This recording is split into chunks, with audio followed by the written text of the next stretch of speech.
my friend said, you know what, I am on government assistance, I've been through a divorce, I'm getting no child support, and I have 6 kids to raise, and I need toilet paper.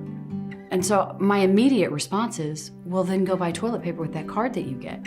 And then she told me it's not covered. It was really embarrassing. I was standing in the grocery store line and everybody was standing behind me, and my kids were there, and they started taking everything out of my cart that my kids and I needed to get clean. She said she was absolutely terrified because she had nowhere else to turn. She was embarrassed, she was ashamed, and I thought, wow, I've never been in that position in my life.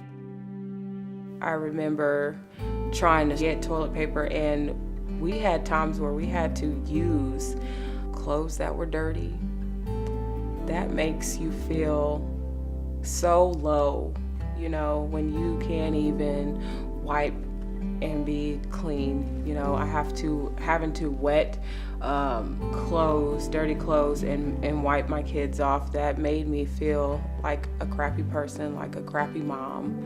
And my kids, I felt like they weren't clean, and that wasn't fair to them. Like it hits you on so many different levels, you know, and it seems like it's something that's so simple and you can't do it.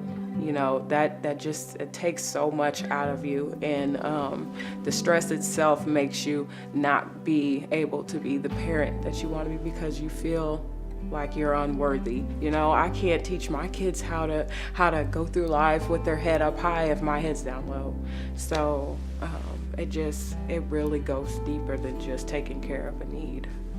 I had a kid that was on the football team, and because he was so good athletically, well, a lot of the other stuff was being missed till we started talking, and I found out that he was basically homeless. A lot of veterans have had bad experiences with organizations, with the VA. Being able to say that, hey, somebody's doing something for me, they're starting experiencing some things that they never seen before. We have a homeless, of course, population. If you'll notice them when they're walking down the street, they're not smiling because they have no self-esteem, because nobody's giving them anything. Some people, that's all they really ask for is dignity. So with our help, hopefully, you know, they can achieve at least a couple of days of happiness. We started giving the basics specifically to get hygiene products in the hands of people in a trackable way, so we can consistently provide the basics to people, things that are not covered, things that they cannot buy, they cannot get unless they're easily and readily accessible to them. We're Kansas City's hygiene hub.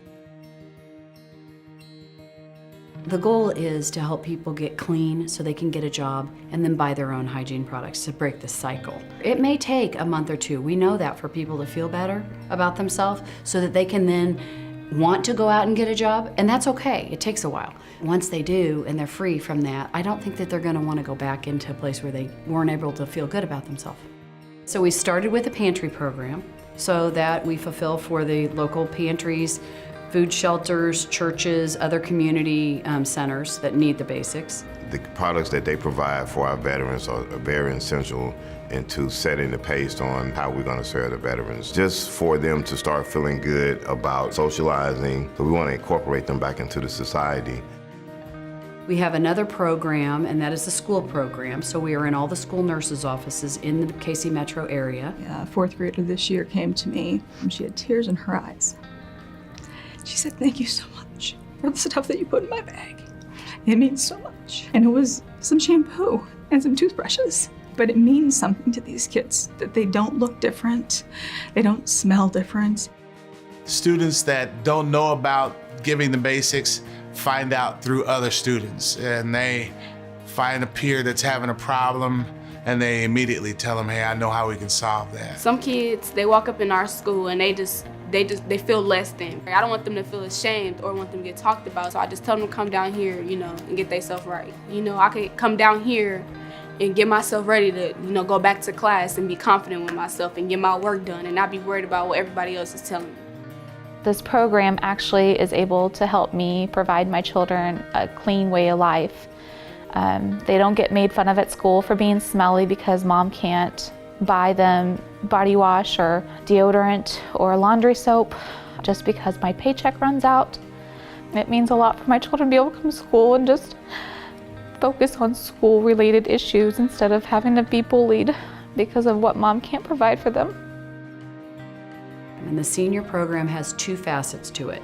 The first part of the senior program is we're providing incontinence products to the homebound seniors. I get all the things that are available to me so that I can have a stable life and a stable home. It means a lot because it helps keep your house clean, helps to keep my body clean.